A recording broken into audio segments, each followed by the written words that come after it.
அன்பு நேயர்கள் அனைவருக்கும் இனிய வணக்கங்களும் வாழ்க வளமுடன் வாழ்த்துக்களும்.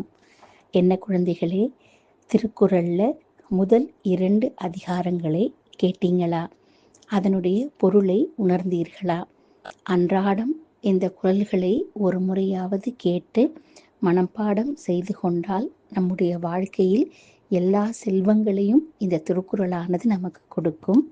இன்று நாம் பார்க்க போவது 3வது அதிகாரம், நீத்தார் பெருமை, பெரியோர் சிறப்பு அப்படின்னு இதுக்கு சொல்லுவார்கள்.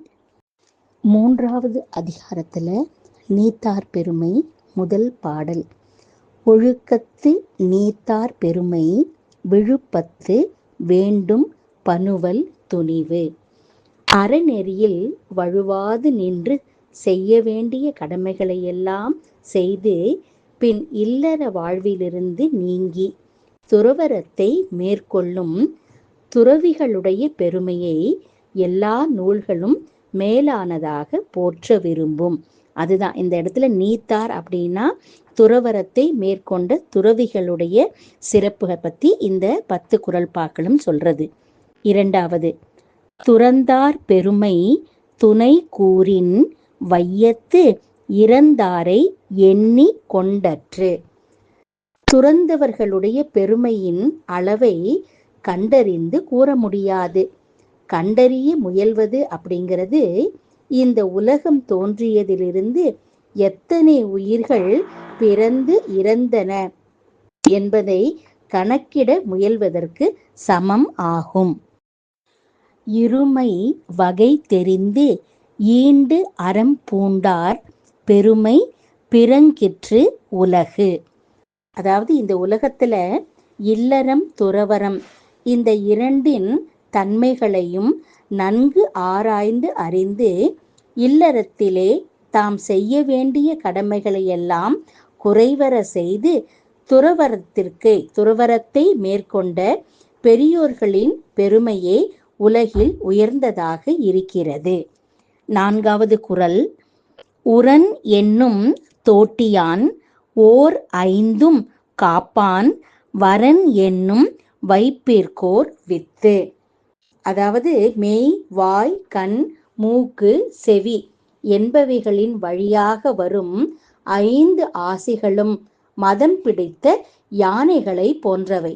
அவைகளை மன உறுதி என்னும் அங்குசத்தால் அடக்கி காக்க வேண்டும்.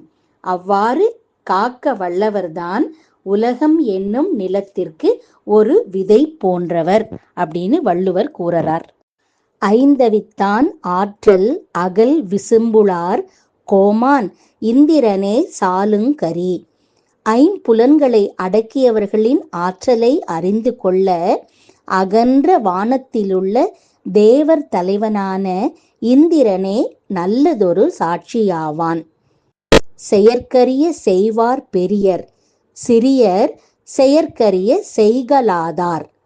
பெரியவர்கள் செயற்கரிய செயல்களை செய்வார்கள், சிறியவர்கள் செய்வதற்கு இயலும் சிறிய எளிமையான செயல்களையும் செய்ய மாட்டார்கள்.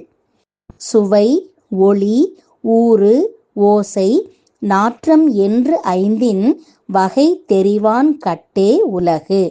சுவைத்தலும் பார்த்தலும் உணர்தலும் கேட்டலும் முகர்தலும் எனும் 5 புலன்களின் வகையை ஆராய்ந்து அளவோடு நுகர்ந்து வாழ்பவனிடத்திலேயே உலகமானது அடங்கி இருக்கும்.